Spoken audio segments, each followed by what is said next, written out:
I recently moved into a new apartment with my dog, Marbles. It's not a nice place by any means, but it's the only option I had. I'm just starting a new job, and I barely have enough money to cover rent, ramen, dog food, and a Netflix subscription. So I settled on this small dirt cheap apartment on the outskirts of town, partly because it's cheap and partly because it's pet friendly. No, it isn't ideal, but it's only temporary while I save up some cash. The apartment is small with only 3 rooms. The first room you enter is the kitchen/living room, with a hall way in the back. The door at the end of the hall leads to the bathroom. In the hallway is a door on the right side of the bedroom. I don't have many furnishings or personal belongings, so the apartment remained very bare. I never bothered to worry about sprucing the place up, because it was just a temporary home. We had been in the apartment for a few weeks, and everything had been fine so far. As we really settled into the place, Marbles took a liking to the couch in the living room. It wasn't my couch, it came with the apartment. Well, Marbles started sleeping on the couch at night. That's it. Marbles likes to get up and relocate in the middle of the night. She would get up and come to the bedroom door and hope to get inside. I always sleep with the door closed, so she would start to whine and paw at the door. Marbles had long nails that she hated getting cut, so you could hear her walking throughout the apartment if you were awake, and it made her pawing pretty loud. After a few nights of this, I just started leaving the door open for her. From then on, she would just come and get in the bed with me at all times of the night. This never bothered me. So many more weeks went by with nothing noteworthy happening. Well, one weekend my Netflix binging session lasted much longer than usual, and I was still up at 2 in the morning. I was just wrapping up Stranger Things Season 2 when out of the corner of my eye, I saw it. In the doorway to the hall there was something peeking at me. I turned to look directly at it. It looked like the top half of a face, peeking from the left side of the doorway. The only thing I could see were 2 eyes, beady and black, staring at me. I was frozen. Not sure if it was fear or shock stopping me from moving. I blinked, but it was still there. After a few more seconds, I started panicking and yelled out, Who are you? Get out! For a few more seconds it kept staring, and then slowly began to pull away and out of view. Once I could no longer see it, it took a few moments to regain control of my body. Once I had, I jumped up and slammed the door, locking it.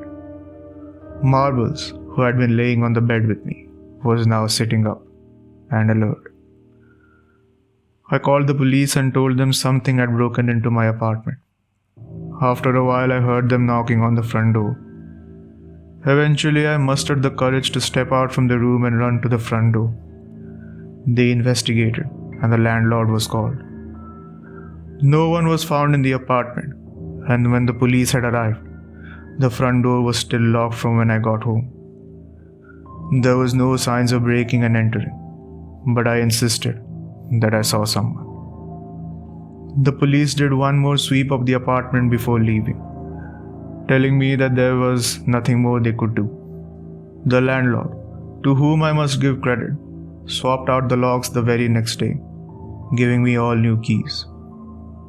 He told me that it was possible a previous tenant still had a set of keys to the room and had come in. The thought unnerved me, but the more I thought about it, the less human the thing seemed to be. It took a few weeks and many sleepless nights to go back to normal, if you could call it that.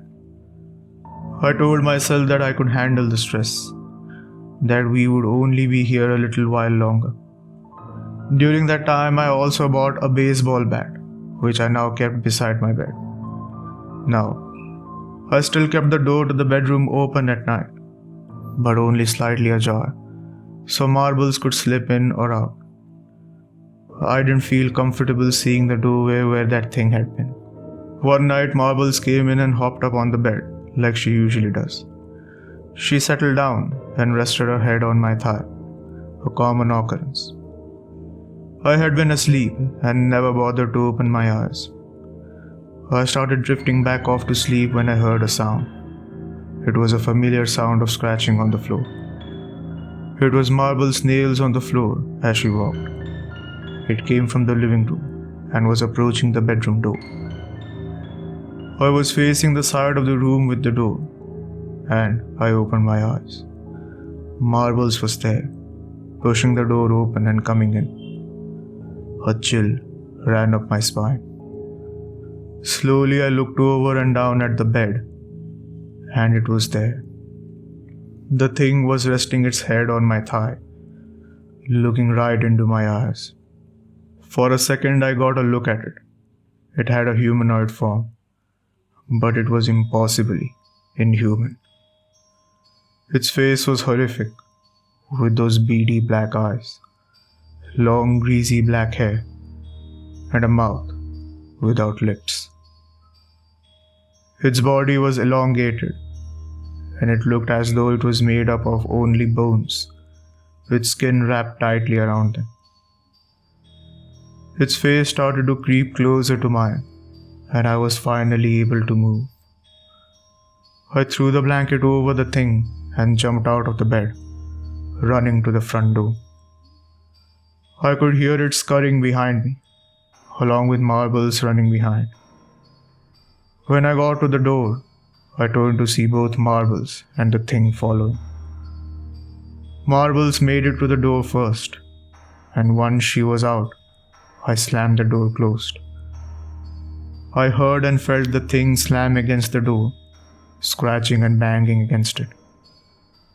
I could also hear its raspy breathing. Eventually, it all went quiet.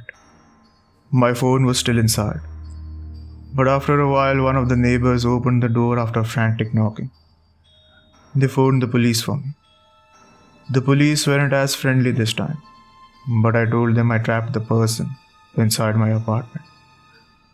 After a long search of the entire apartment, the police found nothing. I just couldn't believe it. They scolded me and told me that if I called for this again, I'd be arrested. I felt like I was going insane. Refusing to go back in alone, the landlord accompanied me while I packed up all my belongings. I wasn't staying here any longer. My parents had an extra room they offered me, and it was going to take a long time before I felt comfortable being alone again. I am typing this all out from my parents' house, laying in the guest room. Well, a few paragraphs ago I noticed something. Over in the corner is a closet with folding doors. It's slightly open, and in the cracks of the doors I can see two beady black eyes staring right at me.